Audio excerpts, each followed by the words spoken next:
کتاب ابراہیم انہ کان صدیقا نبیا. خدا نے فرمایا کہ کتاب میں ابراہیم کا ذکر کیا کرو. کیا کیا کرو؟ سب بولیے, کتاب میں ابراہیم کا ذکر کیا کرو. انہ کان صدیقا نبیا, کیونکہ وہ صدیق نبی ہیں. ابراہیم علیہ السلام صدیق نبی ہیں. اور صدیق پتہ ہے کسے کہتے ہیں؟ صدیق اسے کہتے ہیں جو زبان سے کہہ دیتا ہے خدا اسے کر دیتا ہے. صدیق اسے کہتے ہیں جو وہ کہہ دے خدا اسے کر دیتا ہے. یعنی اس کی زبان سے جو نکل جائے خدا وہ کر دیتا ہے, اسے صدیق کہتے ہیں. اور یہ قرآن سے ثابت کروں گا بھی کہ صدیق اسے کہتے ہیں جو کہے خدا اسے کر دے. حضرت یوسف علیہ السلام اللہ کے نبی, توجہ نہیں کر رہے ہیں. حضرت یوسف علیہ السلام جب قید خانے میں گئے, آپ کے ساتھ دو قیدی اور بھی گئے تھے. ان قیدیوں نے آپ سے خوابوں کی تعبیر پوچھی تھی. ایک نے کہا کہ حضرت میں نے خواب یہ دیکھا ہے کہ میں شراب نچوڑ رہا ہوں. اور دوسرے نے کہا کہ میں نے خواب یہ دیکھا ہے کہ میں نے سر پہ روٹیاں اٹھا رکھی ہیں, ان روٹیوں میں سے پرندے اچھل رہے ہیں, کھاتے جا رہے ہیں. یہ ہمارے خواب ہے, آپ ان کی تعبیر بتائیں. تو آپ نے ان کو تعبیریں بتائی. جس نے یہ کہا تھا کہ میں شراب نچوڑ رہا ہوں, آپ نے اس کو فرمایا کہ تو آزاد ہو جائے گا, قید سے بری ہو جائے گا, تو دوبارہ اپنی ڈیوٹی میں بحال ہو جائے گا, تو پھر اپنا بادشاہ کو شراب اور پانی پلائے گا. اور دوسرا جس نے کہا تھا کہ میں نے روٹیاں اٹھا رکھی ہیں اور ان میں سے پرندے کھا رہے ہیں, فرمایا تیرے خواب کی تعبیر یہ ہے کہ تجھے سولی پہ لٹکا دیا جائے گا, تجھے سولی پہ لٹکا دیا جائے گا. جب آپ نے یہ تعبیریں بتائی ان کو, تو وہ یہ کہنے لگے کہ ہم نے تو کوئی خواب نہیں دیکھے, ہم نے تو کوئی خواب نہیں دیکھا, ہم نے تو یوں ہی جھوٹ کہہ دیا تھا, ہم نے تو یوں ہی آپ سے کہہ دیا. آپ نے فرمایا قضی الامر فیہ تستفتیان, آپ نے فرمایا تم نے خواب دیکھے ہیں یا نہیں دیکھے ہیں, مگر جو میں نے کہہ دیا ہے وہ ہو جائے گا. تم نے خواب دیکھے یا نہ دیکھے, مگر جو میں نے کہہ دیا ہے وہ ہو کے رہے گا. پھر ایسے ہی ہوا, جس کو فرمایا تھا تو آزاد ہو جائے گا, وہ بری ہو گیا, آزاد ہو گیا. پھر بادشاہ کی خدمت میں وہ معمور ہوا. جس کو فرمایا تھا تجھے سولی پہ چڑھایا جائے گا, اس کو سولی پہ لٹکا دیا گیا, اسے تختہ راج پہ لٹکا دیا گیا. اب وہ جس نے آزاد ہونا تھا, جس کو آپ نے فرمایا تھا کہ تو بری ہو جائے گا, اس کو آپ نے فرمایا تھا کہ جب تو واپس جائے اپنے بادشاہ کے پاس, تو اپنے بادشاہ کے پاس میرا ذکر بھی کرنا کہ اس طرح کا ایک بندہ وہ بھی قید خانہ میں ہے, میرا ذکر بھی کرنا. مگر کیا ہوا, شیطان جو ہے یہ اللہ کے پیاروں کا دشمن ہے. اس بدبخت نے ہمیشہ اللہ کے پیاروں سے دشمنی کی ہے, اور یہ دشمنی کرتا رہا ہے اور کر رہا ہے. تو اس سے کیا ہوا, اس شخص کو وہ جو آزاد ہوا تھا اسے بھلا دیا. حتیٰ کہ کئی سال گزرے, کئی سال حضرت یوسف علیہ السلام قید میں رہے. کئی سالوں کے بعد اور برسوں کے بعد اس بادشاہ نے ایک خواب دیکھا. خواب دیکھا, اپنے درباریوں کو بلا لیا, بلا کے کہا درباریوں میں نے خواب دیکھا ہے, میرے خواب کی تعبیر بتاؤ, اگر تعبیر دے سکتے ہو تو. وہ خواب کیا ہے؟ کہا کہ خواب یہ ہے کہ میں نے 7 گائیں موٹی دیکھی ہیں اور 7 گائیں دبلی پتلی دیکھی ہیں. وہ جو دبلی گائیں ہیں وہ موٹی گائیں کو کھا رہی ہیں, اور 7 بالیاں خشک اور 7 بالیاں ہری بھری سبز دیکھی ہیں. اس کی تعبیر کیا ہے؟ تو وہ درباری کہنے لگے کہ بادشاہ یہ خواب تو پریشان کن ہے, مگر ہم اس کی تعبیر نہیں جانتے, ہمیں اس کی تعبیر معلوم ہے, تعبیر معلوم نہیں ہے. سب بولیے اس کی تعبیر معلوم ہے نہیں ہے. جب اس نے بادشاہ نے یہ خواب اپنا بیان کیا, ان سے تعبیر پوچھی درباریوں سے, انہوں نے جواب دیا, تو اب اس بندے کو یوسف علیہ السلام یاد آئی جس کو فرمایا تھا کہ میرا ذکر بھی کرنا.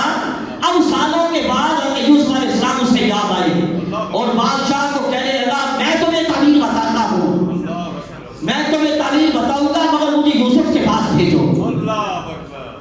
علیہ السلام, مجھے یوسف کے پاس بھیجو. اس نے بھیجا. جب وہ گیا آپ کے پاس, حضرت یوسف علیہ السلام کے پاس پہنچا, تو جا کے آپ سے مخاطب ہوا. مگر مخاطب کیسے ہوا؟ جا کے کہنے لگا یوسف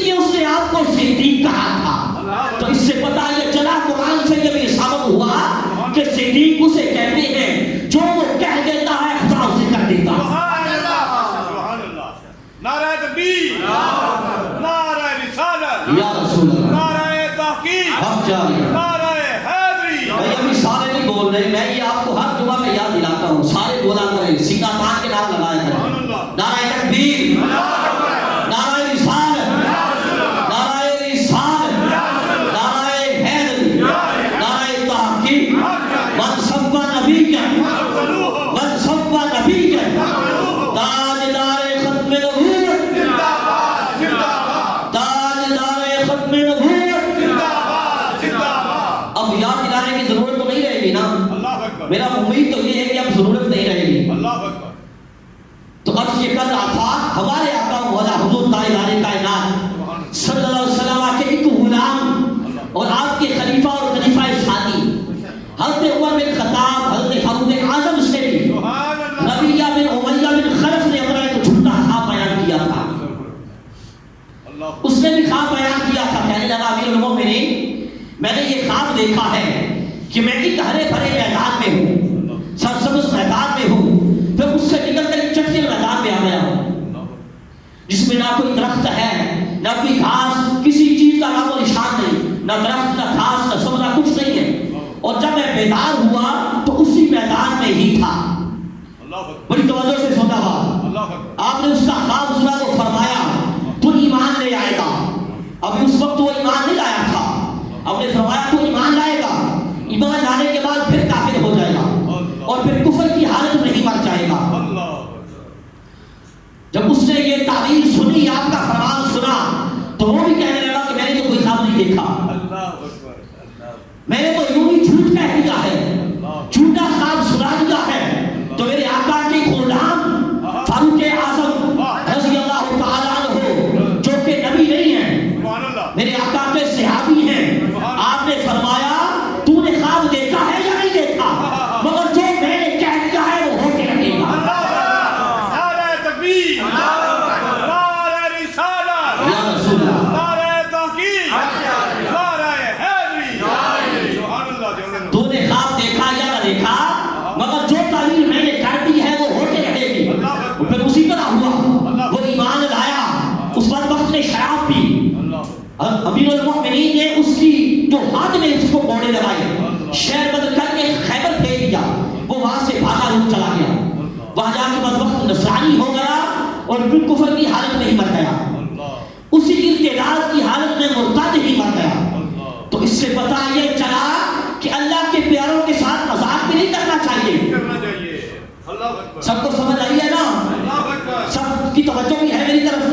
اللہ کے محبوب بندوں کے ساتھ مذاق بھی نہیں کرنا چاہیے، کوئی جھوٹی بات بھی بیان نہیں کرنا چاہیے، کیوں اگر اس زبان سے نکل جائے، اس منہ سے نکل جائے جو اللہ اللہ کرنے والا ہوتا ہے، جو اللہ کا نام لینے والا ہوتا ہے، اللہ کے محبوب کا نام لینے والا ہوتا ہے، اگر اس زبان سے نکل جائے، بے شک تمہارے ساتھ وہ ہوا یا نہ ہوا، مگر اس زبان سے نکل گیا، خدا اس کو کر دے گا، خدا اس کو کر دیتا ہے۔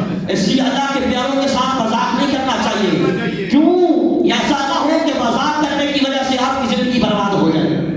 زندگیاں برباد ہوا جایا کرتی ہیں، ہو سکتی ہیں اور ہو جایا کرتی ہیں، اس لیے بڑی احتیاط سے کام لینا چاہیے۔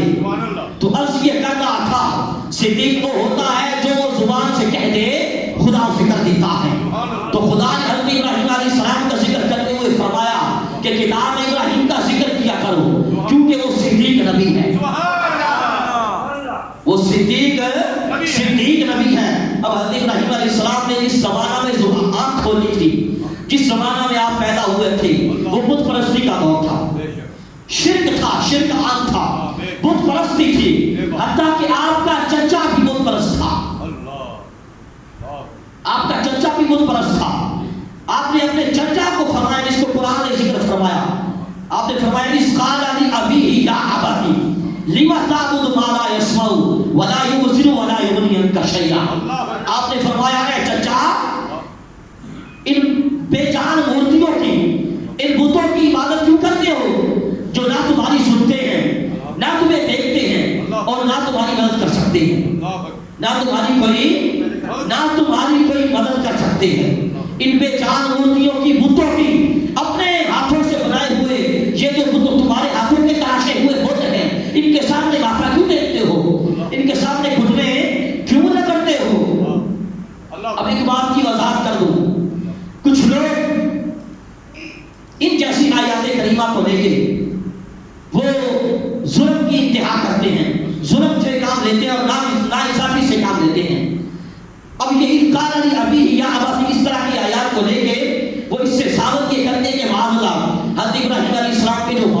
وہ بھی بت پرست تھے.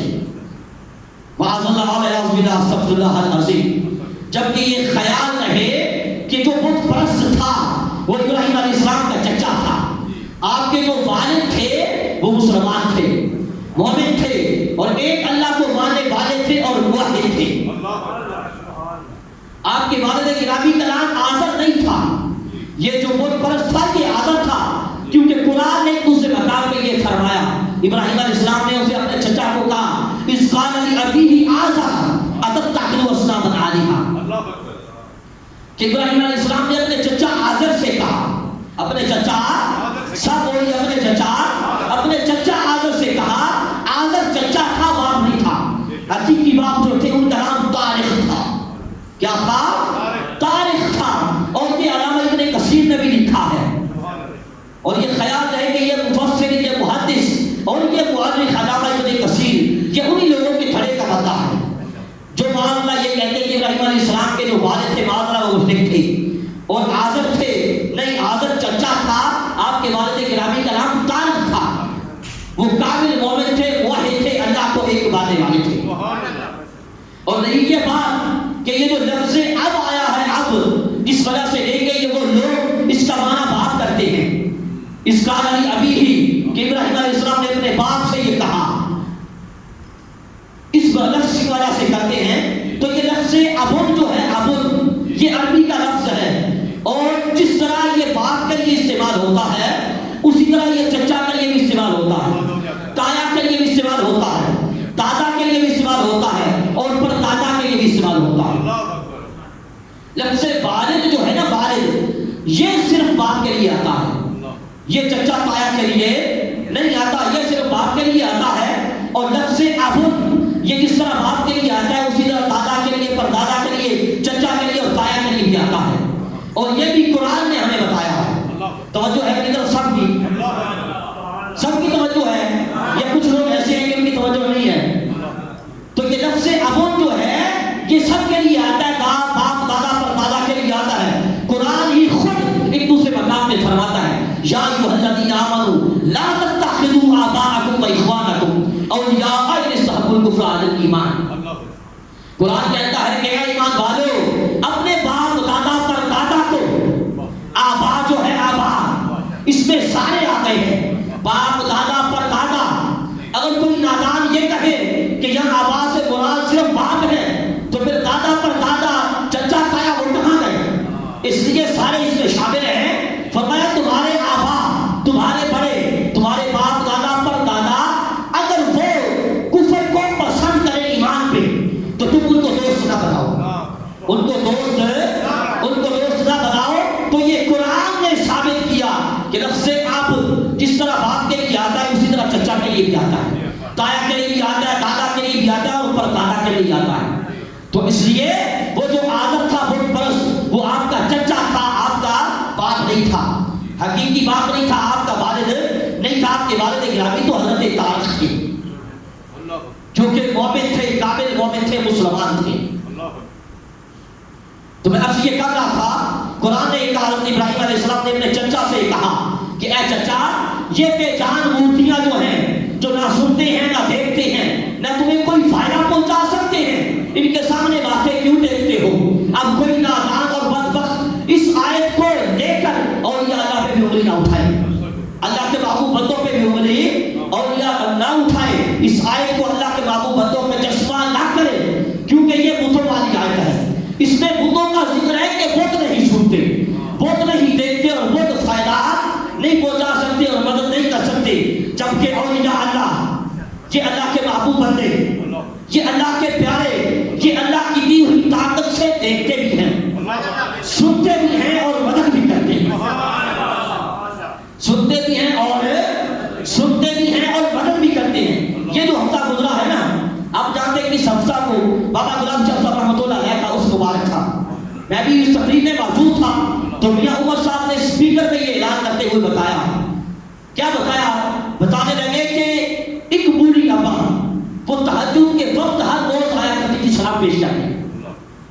تہجد کے وقت آتی تھی, عورت ساتھ تھی, بوڑھیا تھی, ہر روز آتی تھی, اس کا معمول تھا. تو میاں صاحب کہتے ہیں کہ بابا جی نے بازار سے اندر آواز دے کے اس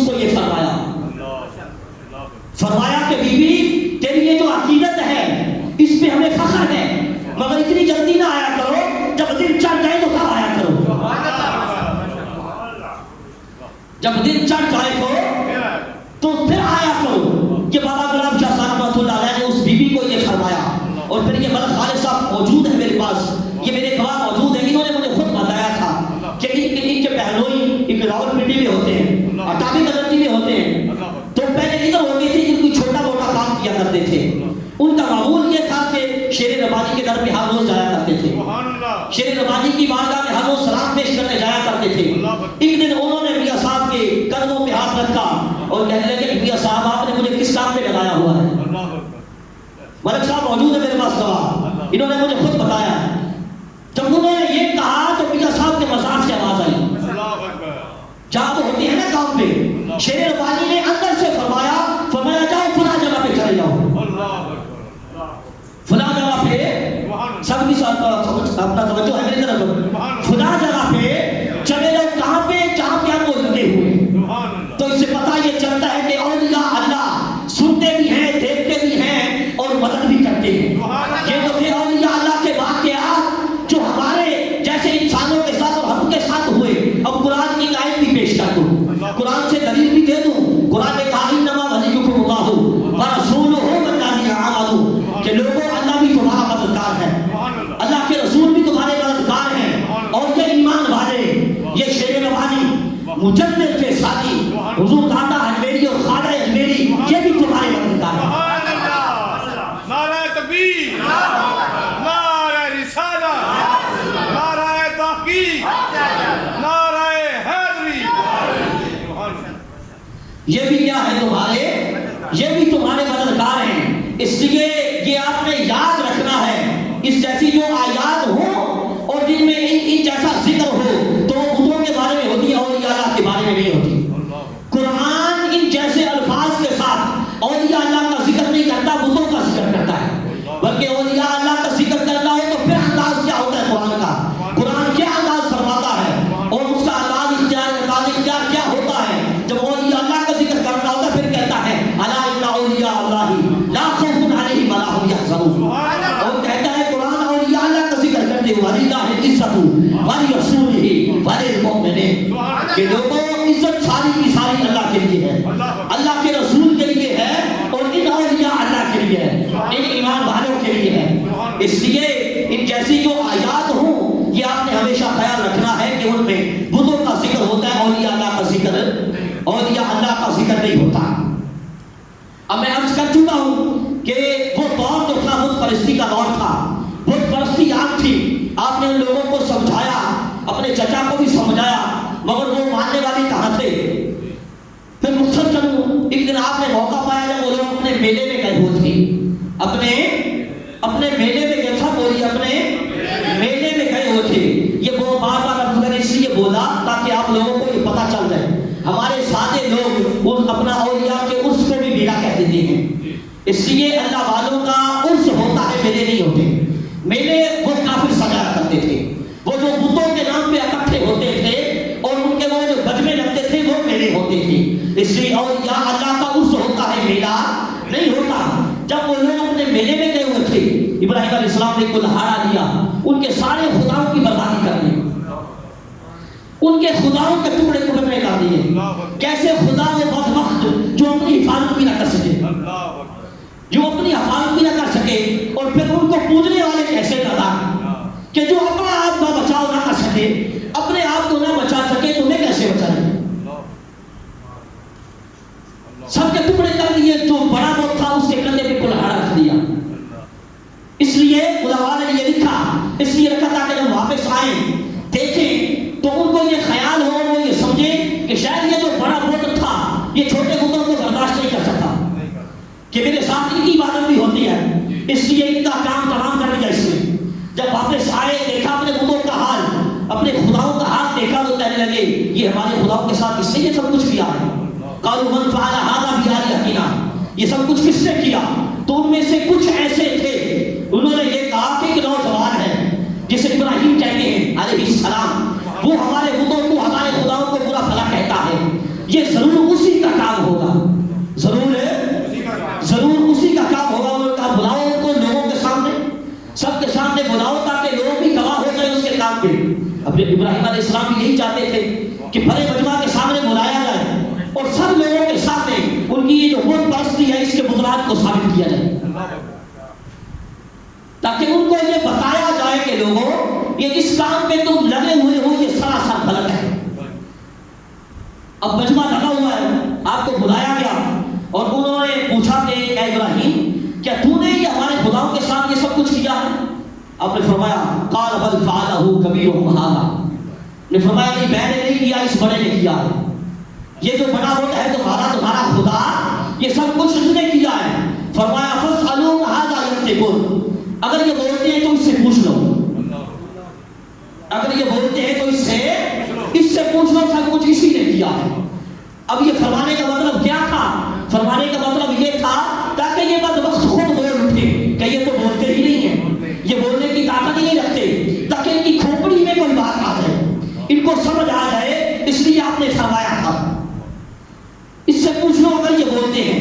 پھر کہنے لگے کہ یہ بولتے تو نہیں ہیں، یہ اقرار تو کر گئے کہ ابراہیم تم جانتے ہو یہ بولتے تو نہیں ہیں، مگر چونکہ شیطان جو ہے شیطان اس کا تسلط بھی ان میں بڑا زبردست تھا، بڑا زبردست تسلط تھا، اس لیے وہ بدبخت مارنے کی بجائے طاقت میں اتر آئے، فرعونیت میں اتر آئے اور اپنی طاقت استعمال کرنا چاہا۔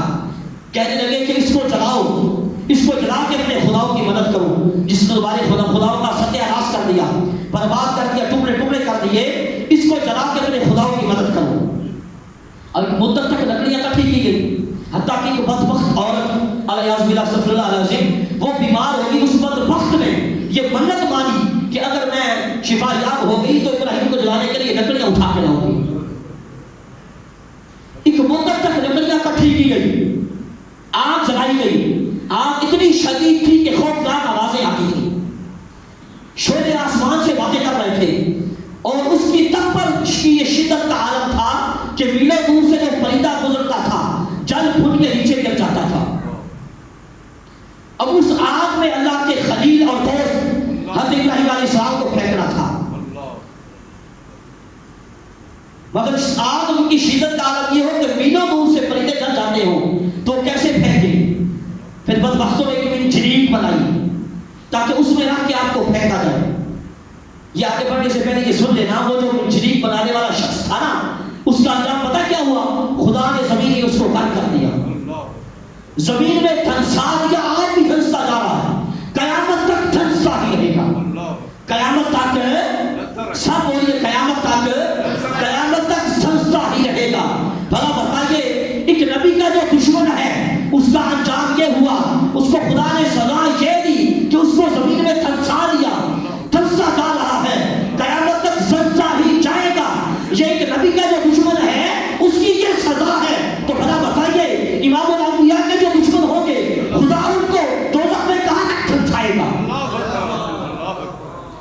ان کو خدا دوزخ میں کہاں تک دھنسائے گا؟ کسی کے ذہن میں یہ آئے کہ دوزخ اتنی ہی گہری ہے، اتنی بڑی ہے، بھائی اس کی گہرائی تو خدا جانتا ہے، یا خدا کے پیارے مصطفیٰ جانتے ہیں، اللہ جانتا ہے یا اللہ کے محبوب جانتے ہیں۔ ایک حدیث سنا دیتا ہوں، اس پہ اندازہ کر لینا اور سوچتے رہنا کہ کتنی گہری ہوگی۔ ویسے جانتا خدا ہے یا خدا کے پیارے محبوب ہیں۔ ایک دن میرے آقا غلاموں میں جلوہ فرما تھے، صحابہ بارگاہ میں حاضر غلام حاضر ہیں، میرے آقا جلوہ فرمائے کہ زوردار دھماکے کی آواز آئی۔ حضور نے فرمایا صحابہ جانتے ہو کہ یہ کس چیز کی آواز ہے؟ عرض کیا اللہ و رسول عالم، یا رسول اللہ آپ ہی بہتر جانتے ہیں، اللہ بہتر جانتا اور اللہ کے رسول بہتر جانتے ہیں۔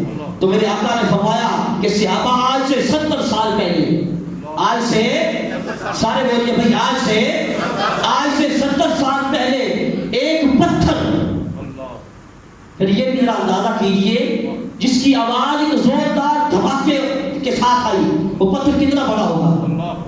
نے فرمایا کہ آج سے 70 سال پہلے ایک پتھر دوزخ میں گرایا گیا تھا، آج سے 70 سال پہلے ایک پتھر دوزخ میں گرایا گیا تھا، آج 70 سال کے بعد وہ اس کی تہ تک پہنچا، اس کی تہ میں جا کے گرا ہے یا اس کے گرنے کی آواز ہے۔ پتھر بھی اتنا بڑا ہو اس کو گرایا جائے تو آپ جانتے ہیں کہ کتنے سیکنڈ 3 کلومیٹر کی رفتار سے گرتا ہے۔ 70 سال وہ گرتا رہا، 70 سال کے بعد وہ دوزخ کی تہ تک پہنچا پتھر۔ تو یہ خود آپ ذرا اندازہ کر لیجئے کہ دوزخ کتنی گہری ہوگی۔ تو جو اللہ کے نبی کا